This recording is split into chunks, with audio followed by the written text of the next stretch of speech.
nampaknya benar-benar susah untuk dibandingkan kalau dibandingkan dengan zaman dulu. Dalam konteks kemudian generasi muda hari ini secara personal, PR besar tentu adalah berkaitan dengan bagaimana. Tapi kenapa mereka yang jajah? Kan kita orang pribumi. Assalamualaikum warahmatullahi wabarakatuh. Alhamdulillahirrabbilalamin. Wabihi nasta'inu ala umuri dunya waddin. Wassalatu wassalamu ala asrofil anbiya'i wal mursalin Sayyidina Muhammadin wa ala alihi wa sahbihi ajmain. Rabbi sholli sadri wa yassir amri wa hlul 'uqdatam min lisani yafqahu qawli. Alhamdulillah para pemirsa Bandungan, pada kesempatan kali ini kita akan melakukan satu kajian menarik berkenaan dengan peringatan Sumpah Pemuda ya, yang pada tahun sekarang di 2022 kita memasuki usia 94 tahun berarti ya, peringatan daripada Sumpah Pemuda. Nah, adapun tema yang kita angkat pada kesempatan kali ini, pemuda hari ini bisa apa? Ya? Jadi belakangnya tanda tanya gitu ya. Kira-kira apa yang bisa dilakukan oleh pemuda hari ini gitu ya? Spiritnya ya mengambil daripada Sumpah Pemuda itu sendiri. Alhamdulillah pada kesempatan kali ini kita sudah ada dua narasumber yang luar biasa sekali di sebelah saya yang terdekat. Ini ada Kang Guru Gembul. Nah, alhamdulillah ya. Kang, sehat Kang? Sakit. Ya, semoga ya. Semoga ini suaranya. Kang Guru Gembul cepat sembuh ya, karena aktivitasnya luar biasa ya. Sekarang lagi padat-padatnya ya. Beliau bukan hanya amin ya, bukan hanya sebagai guru saja gitu ya, tapi insya Allah gitu ya, memberikan juga manfaat ya, menjadi seorang konten kreator, jadi YouTuber ya, yang insya Allah pada kesempatan kali ini lagi mungkin naik daun lah gitu ya. Alhamdulillah lagi populernya begitu ya, Kang Guru Gembul gitu ya. Dan kemarin baru juga masuk ya pada podcast yang ternama begitu ya. Ini ternama juga di Bandungan, insya Allah gitu ya, membesar. Ada juga istilahnya itu dari Pak ini ya, Pak Helmi Yahya kemarin itu ya, sempat ke sana ya Kang. Lalu kemudian Deddy Kobuzier ya. Dan terakhir saya lihat itu apa itu namanya tuh, yang Jakarta tuh macan idealis. Macan idealis. Bukan video macan ya. Nah, itu ya, alhamdulillah Pak Guru Gembul aktivitasnya luar biasa sekali gitu ya. Dan kami bicarakan ya tentang kepemudaan ya dengan Pak Guru Gembul. Lalu pembicara selanjutnya ya di sebelah Guru Gembul yang gembul juga begitu ya, hampir sama gitu. Alhamdulillah ini juga seorang aktivis yang luar biasa ya, dari Kota Kembang, dari Kota Bandung, Kang Susanto Triyogo ya. Kang Susanto juga ketua yayasan ya, Inspirasi Kebaikan Indonesia. Alhamdulillah ya, yang insya Allah ya nanti banyak menginspirasi ya para pemuda-pemuda untuk melakukan suatu aksi-aksi kebaikan lah, kira-kira begitu.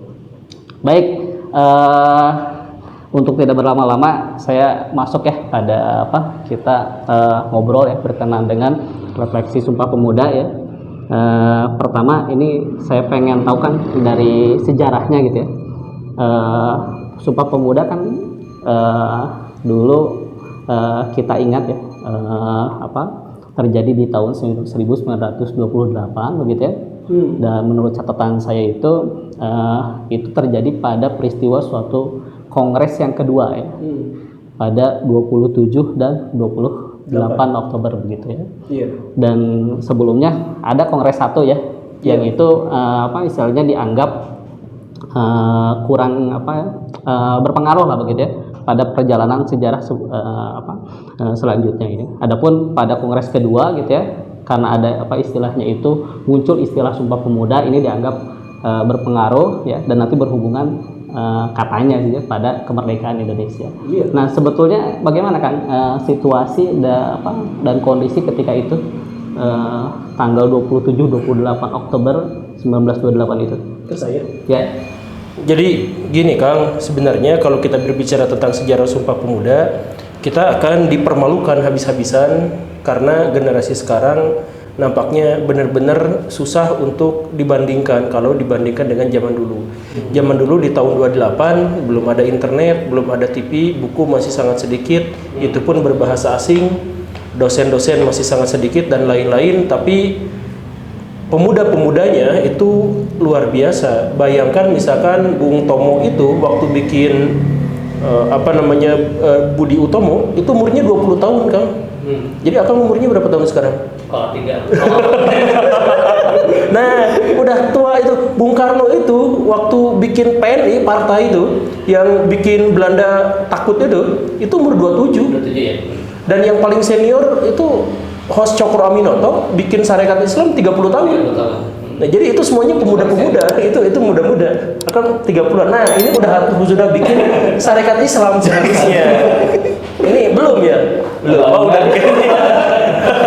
Nah, Sarekat Islam pada waktu itu sampai benar-benar ditakuti sama Belanda sampai disebutnya sebagai kebakaran di ladang ilalang gitu. Jadi gampang menyebar kemana-mana gitu dan itu bisa si kartu identitas, kartu anggota Sarekat Islam itu bisa dijadiin untuk nakut-nakutin orang. Kalau punya kartu ini, mau Belanda, mau pribumi, mau Cina, mau siapa, takut itu. Saking kuatnya, saking saktinya pengaruhnya. Nah, itu yang bikinnya pemuda. Jadi kalau misalkan kita lihat dengan gitu, kita lihat sejarahnya kayak gimana itu ngeri gitu. Tapi oke lah, kita lihat sejarahnya. Kenapa bisa sampai ngeri-ngeri itu pemuda zaman dulu itu?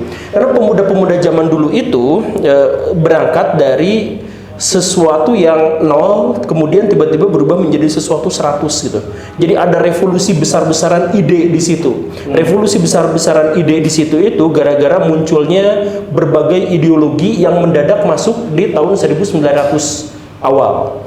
Jadi mulai dari demokrasi, mulai dari sosialisme, mulai dari komunisme, kemudian pan-islamisme, demokrasi dan lain sebagainya itu masuk di situ bersamaan. Dan orang-orang di Indonesia pada waktu itu yang paling terbuka terhadap ide-ide itu adalah kelompok-kelompok muda.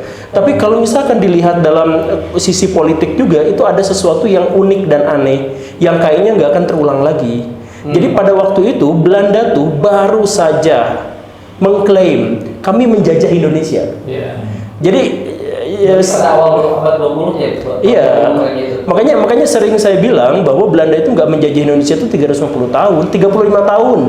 Kalau mau dihitung tuh dari mana tahun 1907 Pax Nederlandica. Jadi ketika Belanda telah menaklukkan seluruh wilayah-wilayah di Nusantara, ditaklukkan baru dia klaim. Walaupun sebenarnya ada beberapa yang cuma klaim sepihak gitu. Kayak di Aceh itu klaim sepihak. Rakyat Aceh masih bergemuruh pada waktu itu dan Belanda juga masih ketar-ketir di sana. Tapi intinya Belanda baru menaklukkan tahun 1907 yang kemudian dipahami bahwa seluruh wilayah Hindia Belanda itu ada dalam satu kesatuan politik.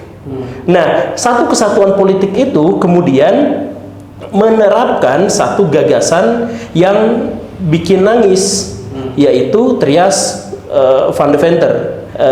Foto itu jadi Trias van Deventer itu salah satunya itu adalah edukasi. Iya, jadi gini. Kan awal mulanya itu ditarik rada jauh ya. Ditarik rada jauhnya itu tahun 1860 itu terbit buku Max Havelaar. Satir abis itu di situ. Sampai ketika buku itu diterbitkan di Belanda, orang Belanda tutup muka gitu. Malu banget, apalagi kalau ketemu sama orang Jerman, Prancis, Inggris. Kenapa? Karena di situ diceritakan betapa buruknya kondisi Hindia Belanda di bawah penjajahan Belanda. Itu orang Perancis, orang Inggris, itu tolong mikir otak sedikit kamu tuh jadi salah satu negara paling kaya di Eropa, tapi orang yang kamu jajah, yang kamu ambil kekayaannya, dibuat semiskin-miskinnya kayak gitu, kamu punya malu gak sih? Itu dibuat malu. Kata Inggris, gue ngejajah, tapi gue gak sejahterain rakyatnya. Karena untuk bisa menjajah dengan baik, saya harus menciptakan kondisi di mana si rakyat itu tidak terlalu parah pas dijajahnya. Jadi saya bisa berkelanjutan ngejajah gitu. biar gak mati duluan. Nah ini si Belanda, ya ampun malu-maluin gitu. Nah itu kan akhirnya berapa puluh tahun kemudian memunculkan Trias van Deventer tadi. Jadi si van Deventer ketika didatangkan ke Indonesia, sebelumnya dia sudah baca Max Havelaar itu berapa puluh tahun sebelumnya. Terus ketika datang ke Indonesia, dia pikir untuk bisa mensejahterakan rakyat Hindia Belanda, maka harus dikasih 3. 1, irigasi. Kenapa? Karena rakyat Indonesia mayoritas adalah petani. Berikan kepada mereka 1 yang mendukung mereka untuk bisa bercocok tanam dengan baik. Yang kedua itu adalah transmigrasi, karena di luar Pulau Jawa itu kosong sehingga tidak ada pembangunan. Di dalam Pulau Jawa terlalu padat manusia sehingga sedikit pembangunan. Biar digituin, disebarin. Dan yang ketiga adalah edukasi. Nah, ketika ada dua urusan yang tadi itu, ketika di satu sisi Belanda sudah mengklaim bahwa Hindia Belanda dipersatukan dalam satu kekuatan politik yang sama, kemudian di sisi lain orang-orang Indonesia yang muda-mudanya sudah teredukasi gara-gara si Belanda tadi, walaupun sangat sedikit. Dan yang kemudian ketiga, ada banyak sekali ide-ide dari Eropa, dari Asia, dari mana-mana yang masuk ke wilayah Nusantara. Ide-ide demokrasi, ide-ide sosialisme yang tadi itu ditambah dengan cerita-cerita nasionalisme, misalkan kemenangan Jepang atas Rusia dalam perang gitu ya. Ya betul. Kemudian Turki muda dan sebagainya. Nah, ini akhirnya menggelorakan kepada rakyat, khususnya para pemuda pada waktu itu, nih saya pemuda. Saya harus menciptakan bangsa saya sendiri. Karena bangsa ini sudah didoktrin, ini adalah ada dalam satu kesatuan politik, kata Belanda sendiri. Tapi kenapa mereka yang jajah? Kan kita orang pribumi. Maka kita harus melepaskan diri dari penjajahan menuju kemerdekaan dengan gaya apapun, tapi yang penting kita bersatu aja dulu. Maka apa yang membuat kita bersatu? Apa yang membuat kita bersatu? Apa yang membuat bangsa kita itu disebut sebagai sebuah bangsa? Keinginan untuk ini ya, membuat pemerintahan sendiri ya. Iya, tapi maksudnya apa yang membuat kita itu disebut sebagai bangsa? Apa ciri dari sebuah bangsa? Kenapa kita harus bersatu dalam sebuah bangsa? Kan muka kita beda, bahasa kita beda, apa-apa kita beda. Makanya kita langsung harus deklarasikan, kata orang-orang muda itu, bahasa kita ternyata sama. Bahasanya sama.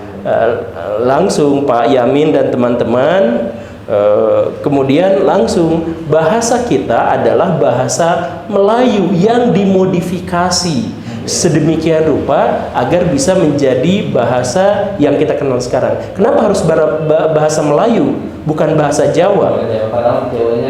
Padahal Jawa paling banyak. Iya. Kenapa harus bahasa Melayu? Karena bahasa Melayu itu adalah lingua francanya di sini. Jadi bahasa yang umum. Jadi orang Maluku, orang Jawa, orang Kalimantan kalau disuruh bahasa Jawa mereka nggak ngerti. Tapi kalau bahasa Melayu mereka ngertinya. Nah, bahasa Melayu itu yang penuh cengkok itu, cengkoknya dihilangin biar bisa diterima oleh seluruh bangsa Indonesia. Jadilah bahasa kita sekarang. Bagus sekali ya. Jadi ada keinginan ya dari para muda ya, itu untuk membuat satu gagasan ya, tanah air satu ya, bahasa satu ya, berbangsa satu. Jadi ada suatu kesamaan gitu ya. Baik, saya ke Kang Susanto ya dulu. Kang Susanto sudah aktif ya di dunia pergerakan pemuda ya, khususnya di mahasiswa dari tahun 2009 ya, 2009 sampai sekarang ya di 2022 ya. Dan Kang Susanto ini pernah menjadi pimpinan pusat ya Kesatuan Aksi Mahasiswa Muslim Indonesia ya, atau kita kenal dengan nama KAMI begitu ya. Nah, Kang Susanto sendiri melihat perkembangan pemuda hari ini itu bagaimana, Kang? Ya, memang saya lahir di antara fase transisi reformasi ya, di mana kemudian 98 saat kemudian berganti dari era bisa dikatakan adalah otoritarisme Orde Baru ketika itu dengan Presiden Pak Soeharto, kemudian kepada reformasi hari ini gitu, yang dimana salah satunya adalah dengan adanya amandemen ketiga itu memberikan kedaulatan di tangan rakyat gitu. Nah, memang setiap zaman itu ada masalahnya dan setiap zaman juga kemudian ada bagaimana solusi-solusinya yang ada. kalau memang kita bisa melihat dalam konteks kemudian dulu, apalagi tadi disampaikan bahwa 1928 ketika kemudian bagaimana konsolidasi pemuda hari itu atas dasar kemudian bagaimana satu rasa, satu penanggungan tentang penjajahan, kolonialisme ketika itu, memang kalau kemudian kita tarik hari ini musuhnya masih sama gitu, tapi dengan neokolonialisme yang ada gitu. Jadi kadang kemudian generasi hari ini kita tidak bisa mendefinisikan siapa musuh kita gitu. Kalau dulu misalnya generasi 1928 jelas gitu tentang bagaimana ada kemudian keinginan sebagai sebuah bangsa, 1945 gerakan pemuda kemudian bagaimana dengan kemerdekaannya, 1966 kemudian dengan bagaimana ingin melakukan sebuah perubahan dengan kemudian adanya kemudian koalisi dengan TNI dan lain-lainnya, lalu kemudian 98 adanya reformasi. Nah, hari ini ketika kemudian pintu reformasi dibuka, hari ini kemudian kita ada sebuah kehilangan narasi gitu dalam konteks kemudian berbangsa bernegara, yang kemudian seharusnya kalau kita bisa definisikan musuh neokolonialisme kita hari ini adalah terkait dengan pertama ada oligarki, kemiskinan, penimpangan, lalu kemudian kebodohan dan lain-lainnya. Nah, saya kira pada konteks hari ini generasi muda hari ini itu kemudian ada bahasanya adalah belum kemudian mendefinisikan terkait dengan apa yang menjadi musuh hari ini. Sehingga kemudian bahasanya adalah bagaimana kita bisa mengkonsolidasi para pemuda hari ini, apalagi dengan konteks bagaimana menyiapkan generasi emas ke depan dengan cita-cita yaitu adalah 2045 menuju 100 tahun kemerdekaan. Saya kira ini PR dari generasi muda hari ini adalah bagaimana mendefinisikan dan mengaktualisasi dalam konteks gerakan tentang bagaimana memberikan sebuah impact ya atau kemudian karya dalam bagaimana mengisi kemerdekaan, khususnya adalah reformasi yang sudah kita cita-citakan gitu. Karena kebebasan itu adalah sebuah kebutuhan yang pada hari ini khususnya adalah yang diperjuangkan ketika tahun 98, yang harus kemudian diisi dengan PR kedepannya adalah demokrasi kita hari ini. Apakah demokrasi hari kita ini adalah bisa mewujudkan apa yang menjadi cita-cita negara kita, menjadi negara Indonesia yang merdeka, bersatu, berdaulat, adil dan makmur. Nah, ini menjadi PR besar dalam konteks gerakan mahasiswa dan juga pemuda hari ini. Ya. Jadi memang ada PR ya, terutama ketika pasca reformasi ya, di mana tantangan daripada pemuda-pemuda hari ini ya, itu semakin besar ya untuk mengisi pos-pos kebaikan gitu ya. Baik, saya kembali lagi, kita coba ya dari sisi historisnya kita pertajam ya untuk saya bagian historisnya terus ya. Nanti ada bagian keduanya kan, bareng-bareng ya. Jadi untuk ini ya, apa istilahnya, kondisi ya, Sumpah Pemuda ketika itu ya, kan banyak para ahli ya, dari sejarawan itu melihat bahwa peran pemuda ya tahun 1928 ini memiliki peran yang signifikan. Karena dianggap mereka istilahnya membawa satu isu besar ya, terutama tentang isu mempersatukan bangsa, sehingga itu menjadi modal besar gitu ya untuk konon katanya itu mempercepat kemerdekaan Indonesia gitu. Nah, menurut bacaan guru gembur sendiri ya, sebetulnya bagaimana peran signifikannya yang ketika itu dimainkan oleh para pemuda ya di 1928. Karena saya lihat juga di sumber lain itu apa istilahnya pada tahun 45 itu konon yang muncul tuh setelah itu paling ada Yamin gitu ya. Tapi yang lain-lainnya gitu ya, itu nama-namanya beda-beda lagi gitu ya. Ada Malik ya, Soekarno gitu ya, ketika tahun 45 gitu. Tapi yang nama-namanya tahun 28 gitu ya, kayak Sugondo dan sebagainya itu tidak muncul gitu ya. Di tahun 45. Iya, sebenarnya nggak gitu juga sih. Amir Syarifuddin kan tetap ada gitu ya. Itu juga tetap ada. Jadi sebenarnya juga masih banyak yang ada gitu.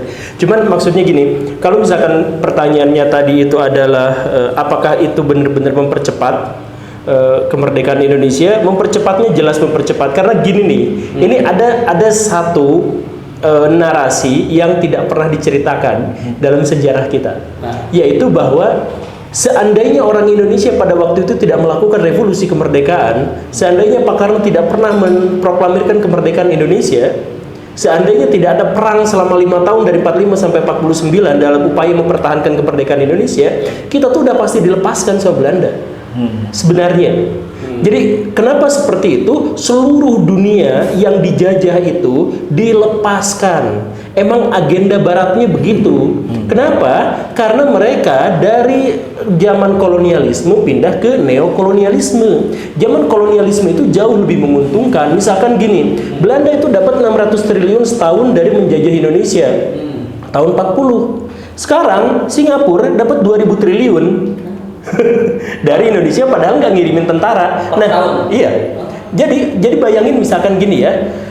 Kalau untuk dapetin duit 600 triliun sampai harus kita bolak-balik ngirimin tentara, ngirimin gubernur jenderal, capek dan mahal. Mendingan kita gunakan ilmu pengetahuan, kita gunakan ideologi, kita gunakan cara untuk membodoh-bodohi, dan kita dapat jauh lebih besar tanpa kita harus membunuhi tentara-tentara kita sendiri. Kan itu yang lebih baiknya. Nah, makanya memang ada konvensi di antara negara-negara barat, kita harus lepas dari kolonialisme. Nanti kapan-kapan ini kita bahas. Kita akan lepas dari kolonialisme dan pindah ke neokolonialisme. Ini yang bikin Amerika Serikat sama Inggris itu ribut gitu. Dua pindah dari kolonialisme ke neokolonialisme ini. Nah, cuman pada waktu itu Pak Karno sadar banget, sadar betul soal itu. Jadi ketika Belanda sudah mempersiapkan bahwa bagaimanapun Indonesia akan dimerdekakan, tapi harus sesuai dengan syarat-syarat bla bla bla bla bla bla kita, karena nanti bakal masuk ke neokolonialisme, Soekarno ngeduluin daripada sama Belanda duluan. Kita deklarasikan dulu agar kita bisa menentukan sikap lebih awal. Ini sebenarnya seperti itu. Makanya Belanda sampai ribut-ribut dulu sampai 49 baru memerdekakan kemerdekaan. Setelah 49 itu kemudian kita mengetahui bahkan negara-negara Afrika semuanya dilepaskan. Kan gitu, dari kolonialisme itu. Jadi Sumpah Pemuda sebenarnya memang mempercepat. Mempercepat, kenapa bisa mempercepat? Karena memberikan kepada kita sebuah identitas bahwa kita ada dalam satu kesatuan. Ini kesalahan Belanda yang akhirnya menjadi yang dianut sama kita gitu. Jadi kesalahan Belanda itu adalah dia memberikan penegasan tentang identitas kesatuan kita. Jadi awalnya sebelum tahun 07 itu kita nggak pernah berpikir bahwa kita ada dalam satu negara. Kita nggak pernah berpikir itu. Kita baru berpikir ya yang disebut dengan istilah kedaerahan-kedaerahan itu sebelum tahun 07 enggak. Nah, setelah tahun 07, setelah tahun 28 itu, Muhammad Yamin keluar mendeklarasikan bahwa Indonesia tuh, dia sampai bikin bukunya beliau, Indonesia itu usianya 1000 tahun, Indonesia itu usianya 10.000 tahun, bla bla bla bla, bahkan ditarik jauh sampai Meganthropus paleojavanicus. jadi ditariknya jauh untuk apa? Untuk memberikan penegasan biar kita gak masuk ke neokolonialisme. Kalau memang nanti harus dibebaskan sama Belanda dan kemudian diberikan identitas yang khas. Gitu. Itu fotolistik sekali ya pemikiran Muhammad Yamin itu ya. Iya, dan Bung Karno itu. Iya, dan itu diamini oleh Bung Karno ya. Iya, tapi justru malah sekarang kita gabung pada neokolonialisme itu. Kita jadi korbannya kan. Kita jadi korban dari ya sudah lah. Iya. Jadi kesal juga dengan ini. Kang Susanto ya tadi menyinggung ya mengenai generasi emas ya.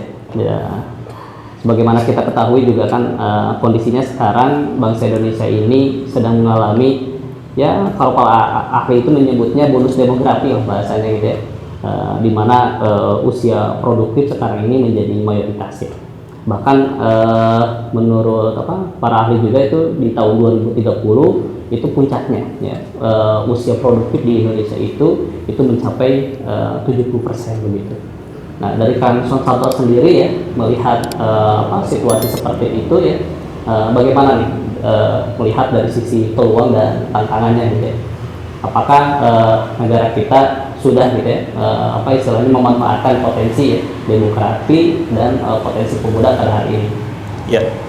Jadi memang menarik, setiap negara akan mengalami yang disebut dengan siklus bonus demografi ya, yang dimana angka usia produktif yang nantinya lebih banyak dibandingkan dengan angka generasi tuanya. Nah, konteks Indonesia itu akan mengalami sampai puncaknya di 2030, yang nanti kita akan mengalami bahasanya adalah impact-nya sampai dengan 2045. Nah, memang dalam konteks Indonesia pada hari ini menjadi PR besar, jangan sampai kemudian disebut sebagai golden generation, tapi alih-alih malah kemudian bisa menjadi lost generation gitu. Kalau kemudian kita tidak mempersiapkannya secara matang. Yang pertama memang dalam konteks kemudian generasi muda hari ini secara personal, PR besar tentu adalah berkaitan dengan bagaimana narkotika hari ini. Data BNN menjelaskan hampir kemudian usia 15 sampai dengan 35 itu tiap tahunnya ada sekitar 2,3 juta yang kemudian terdampak terkait dengan narkoba. Lalu kemudian juga data yang lainnya adalah 2% dari kemudian ABG wanita dari usia 15 sampai dengan kemudian 24 tahun itu sudah tidak perawan. Dan juga kemudian 8% kemudian laki-laki sudah mencoba free sex gitu, dan 11% diantaranya kemudian berakibat pada kehamilan. Nah, dalam konteks kemudian generasi muda hari ini, PR terkait dengan kemudian baik itu kemudian narkoba, free sex dan yang lainnya itu menjadi PR dalam hal terkait dengan bagaimana kita membangun jati diri bangsa. Saya kira kemudian dalam konteks ini kita punya yang disebut dengan melting point yang bernama Pancasila. Tapi pasca kemudian reformasi kita tidak pernah kemudian bahasanya adalah membumikan konteks Pancasila itu sebagai jati diri bangsa. Kalau dulu misalnya Soeharto itu kemudian ada sebutan P4 gitu untuk kemudian bagaimana membangun jati diri bangsa. Nah, hari ini dengan adanya sebut revolusi mental dan lainnya, tapi kita hari ini ada kehilangan dalam konteks jati diri bangsa. Nah, ini PR dalam hal kemudian generasi hari ini. Jangan sampai kemudian generasi emas kita tapi tidak mempunyai identitas dan juga tidak punya karakter dalam kemudian membangun bangsanya. Apalagi Indonesia dengan kebinekaannya, ada kurang lebih kemudian 1.200 suku dan 600 bahasa di Indonesia ini. Kalau kemudian kita tidak punya jati diri bangsa yang kemudian mengatasnamakan Indonesia, akan repot ke depannya. Yang kedua tentu bicara tentang dalam konteks kebangsaan.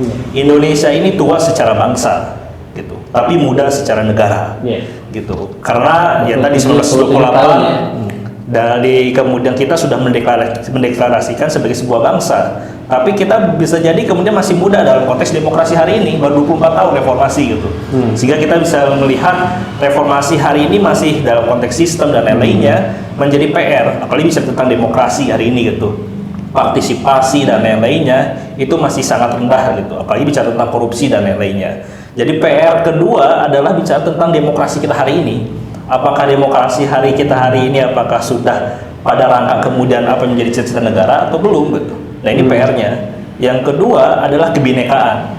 Jadi kalau kebinekaan selalu kemudian kita satu sisi adalah sebagai sebuah hasanah kita sebagai berbangsa, tapi satu sisi dengan adanya kemudian klaim dari beberapa pihak gitu ya, merasa paling Indonesia, paling Pancasila ya, paling Pancasila, akhirnya merubuhkan terkait dengan kebinekaan kita gitu. Nah, ini PR kedepannya bagaimana dengan adanya buzzer dan lain-lainnya itu adalah jadi PR gitu dalam konteks kemudian kita merajut kebinekaan. Yang ketiga adalah bagaimana partisipasi anak-anak muda.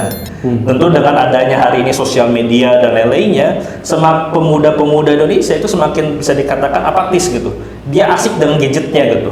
Apalagi kalau bicara tentang data, bagaimana bahwa gadget kita ini per harinya bisa sampai dengan 8 jam gitu.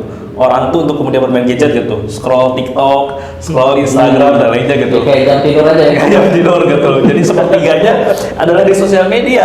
Artinya jangan sampai kemudian pemuda hari ini dalam konteks partisipasi itu kemudian akhirnya malah pasif gitu. Gitu. Padahal kalau bicara tentang spirit 1928 adalah yang paling diagung-agungkan dalam konteks membangun bangsa dan bernegara adalah partisipasi anak muda. Nah, ini PR ke depan bagaimana bahwa dalam konteks bonus demografi jangan sampai kemudian akhirnya malah menjadi lost generation gitu, bukan menjadi gold generation. Ya, itu ya PR-nya ya.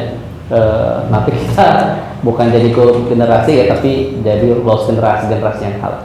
Baik, ini pertanyaan yang sama nih buat Guru Gembul dan Kang Susanto ya, yang mengambil daripada spirit ya, Sumpah Pemuda itu sendiri ya.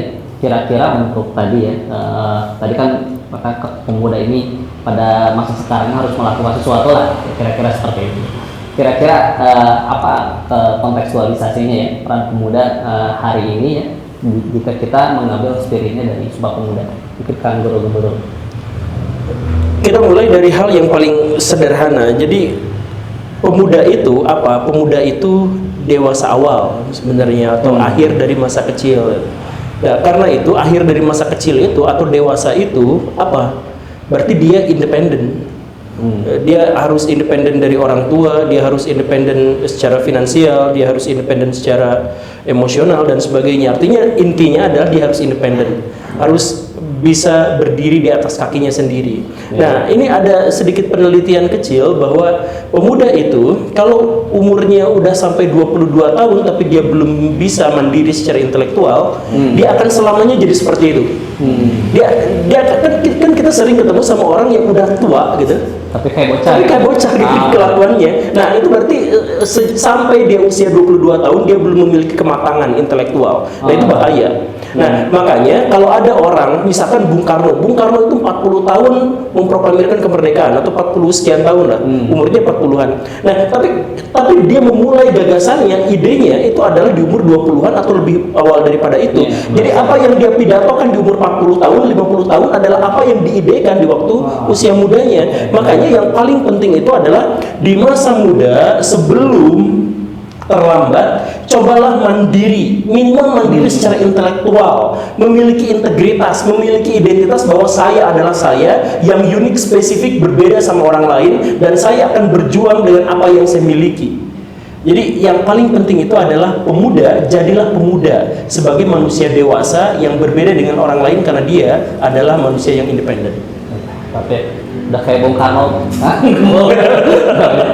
Kalau biasa Bung Karno sendiri apa ya bilangnya kalau memasuki usia 20 tahun ya tidak memikirkan negara maka saya botakin. Nah, ya itu begitu. Memang ada rumusnya sebenarnya, rumus psikologisnya memang ada ke situ. Ya. Saya itu di rumah yang usianya kepala 3, bahkan kepala 4 itu masih main jangkrik kan.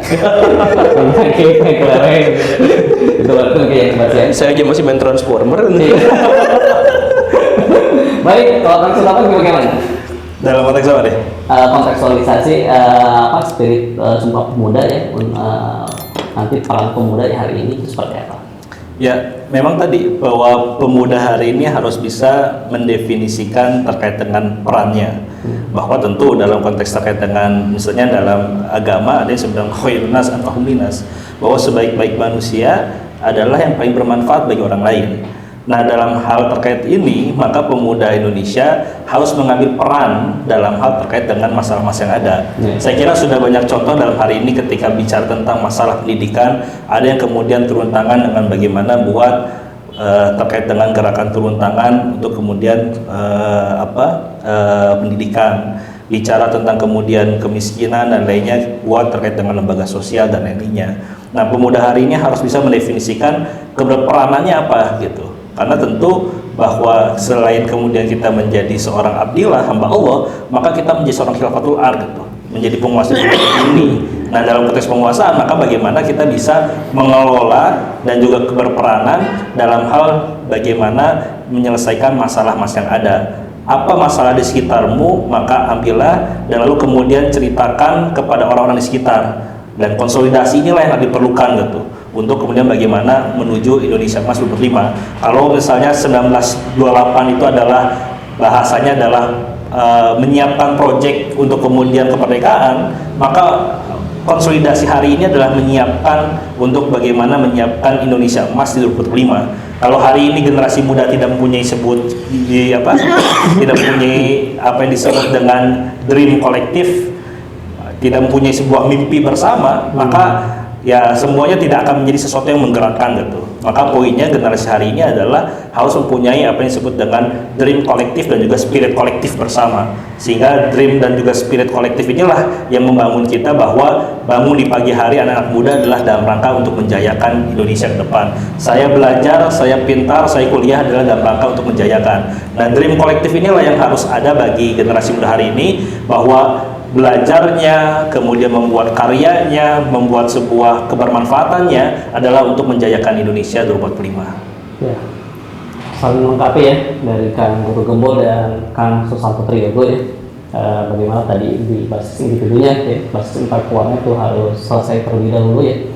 agar nantinya kedepannya para pemuda itu ya bisa berkontribusi ya. Pun juga tadi ya dari Kang Susanto Priyogo ya, dari sisi sosialnya ya, dari gerakan sosial yang bagaimana mungkin bukan hanya menginspirasi ya, tapi juga menggerakkan ya dengan langkah-langkah yang nyata, aksi-aksi sosial yang nyata. Baik, ini terakhir ya, pertanyaan terakhir pada Kang Guru Bebo dan Kang Susanto ya. Pesan terakhir mungkin kepada para pemuda ya, nih kira-kira apa nih yang paling penting untuk dilakukan oleh para pemuda ya hari ini ya, dengan tantangan seperti sekarang gitu ya, yang dimana secara ruang-ruang istilahnya strategis gitu ya, itu luar biasa ya, berbeda gitu. Saya dengar kan itu perbandingan seorang orang biasa dengan seorang oligark ya, itu hartanya itu 1 berbanding 630.000 rupiah. Jadi kalau satu oligark itu seorang itu punya 1 rupiah, satu orang oligark sudah punya 630.000. Kalau seorang itu punya 2 ini ya, punya 2 rupiah kali 2 gitu. Itu kata si Jeffrey Winter ya. Nah, bagaimana ini pemuda bisa menjawab ya tantangan yang sebegitu besar ya? Contohnya dari sisi ekonomi aja gitu ya, ketimpangannya yang luar biasa. Jeffrey Winter itu adalah salah satu tokoh yang kalimatnya terlalu banyak dicabut oleh para konspirator. Konspirator itu tidak semuanya salah dan tidak selamanya salah, tetapi banyak di antara mereka yang berpikir dengan cara yang salah. Nah, kalau misalkan kita bertemu dengan realitas bahwa oligark terlalu kaya sedangkan kita terlalu miskin dan sebagainya, maka jangan pernah dimusuhi para oligark itu. Yang paling harus kita lakukan itu adalah ambil alih seluruh aset dan kekuasaan mereka, ambil alih seluruh akses mereka untuk mendapatkan kekayaan sebesar itu. Jadi hierarki di dunia ini tidak akan pernah berakhir. Hierarki itu mustahil berakhir. Komunis itu, Soviet itu pernah berusaha untuk menghapuskan hierarki, dan bahkan ketika mereka menjadi adidaya, mereka yang runtuh duluan sebelum hierarki itu hancur. Kan hierarki itu adalah bagian dari fitrah manusia. Nah, oligark itu adalah bagian dari hierarki itu. Maka yang paling utama itu bukan memusuhi, bukan melawan mereka, tapi ambil alih seluruh akses mereka terhadap kekayaan dan terhadap kekuasaan. Dari situlah kita memiliki visi yang jelas sebagai pemuda. Dan sebagai pemuda, kita adalah generasi yang paling mungkin untuk bisa mengambil alih akses ini. Kebayang caranya gimana? Kalau dulu Soekarno ini ya, kita kan itu buntutnya. Kalau Soekarno kan istilahnya nasionalisasi ya, karena ya udah lah itu memang pakai physically lah gitu ya, sudah berani. Nah kalau kondisi sekarang kira-kira gimana? Jadi gini nih, definisi oligark itu adalah sekelompok kecil orang yang menguasai banyak akses terhadap kekayaan dan kekuasaan, dan mereka gunakan untuk kepentingan mereka sendiri. Kan begitu. Nah, jadi bagaimana caranya untuk bisa mengambil alih seluruh mereka untuk kita, mengambil alih seluruh akses mereka untuk kita? Nah, jadilah oligark itu sendiri, tapi bukan untuk kekayaan diri kita sendiri. Kita butuh ada di oligark. Nah, gimana caranya seperti itu? Tidak ada caranya, karena yang saya bilang tadi kuncinya apa? Setiap pemuda itu harus menjadi unik, otentik, dan spesifik. Dan karena itu berbeda satu sama lain. Dan karena berbeda satu sama lain, tidak ada satupun cara yang bisa mengakomodasi perbedaan-perbedaan itu. Kalau akan bisa bikin podcast seperti ini, akan yang ini bikin organisasi dan yayasan, setiap pemuda bergerak dengan gayanya masing-masing, sampai pada akhirnya mereka tetap akan ada dalam hierarki, dan kita lihat siapa para pemuda itu yang berhasil mencapai dan merampas oligark yang dimaksud itu. Silakan. Ya, Kang Susanto nih, gimana kira-kira? Ya, tren dunia hari ini adalah tren anak-anak muda. Dari mulai kemudian Presiden Prancis Emmanuel Macron, lalu kemudian Finlandia, Selandia Baru, Korea Utara, Chili, dan beberapa negara yang lainnya adalah tren anak-anak muda yang memimpin negaranya. Begitupun di Indonesia, hari ini tren sampai dengan 2045 adalah tren bonus demografi. Jangan sampai kemudian anak-anak muda di Indonesia itu adalah menjadi tamu di generasinya. Maka pada hari ini siapkanlah nafas panjang bagi anak-anak muda untuk bisa menjadi juru bicara di generasinya. Tunjukkan bahwa hari ini, esok dan ke depan Indonesia dipimpin oleh orang-orang yang kemudian mempunyai independensi dalam berpikir, mempunyai kemudian jejaring global, dan juga mempunyai visi ke depan dan juga karakter dalam hal memimpin bangsanya. Sehingga cita-cita yang kemudian disampaikan oleh founding father kita untuk mewujudkan bangsa Indonesia yang merdeka, bersatu, berdaulat, adil dan makmur bukan sekedar angan-angan, tapi kemudian mimpi-mimpi yang kita siapkan hari ini, esok dan juga 2045. Semoga ini adalah menjadi harapan kita bahwa tidak hanya kemudian hanya sekedar seremonial saja, kita selalu kemudian merayakan Sumpah Pemuda dalam hal mendeklarasikan tanah air, berbangsa dan berbahasa. Tapi ini adalah dalam rangka untuk kemudian bagaimana kita merefleksikan kembali bagaimana peran anak muda hari ini dalam rangka mengkonsolidasikan generasinya untuk menyiapkan cita-cita menjayakan Indonesia, baik itu hari ini, esok dan juga 2045. Ya, bagus sekali ya. Sebagaimana perkataan dari Torik Ramadan pada dasarnya, cucunya Imam Hasan Al-Banna itu mengatakan bahwa seorang intelektual itu bukan hanya yang istilahnya menelurkan suatu ide, suatu gagasan gitu ya, tapi dia yang bisa merubah keadaan gitu ya, itu secara nyata gitu ya. Dan itu tanggung jawab intelektual ya yang luar biasa gitu ya. Dulu generasi 28 ya 45 itu mewujudkan ya untuk kemerdekaan Indonesia ya dengan melihat situasi kondisi ya istilahnya yang luar biasa, bisa memanfaatkan momentum ya dengan penyerangan datangnya Jepang gitu ya, perang Pasifik ya, lalu kemudian di sana Jepang ketika dibom ya, dan di sana para pemuda itu bisa juga mengambil peluang gitu ya.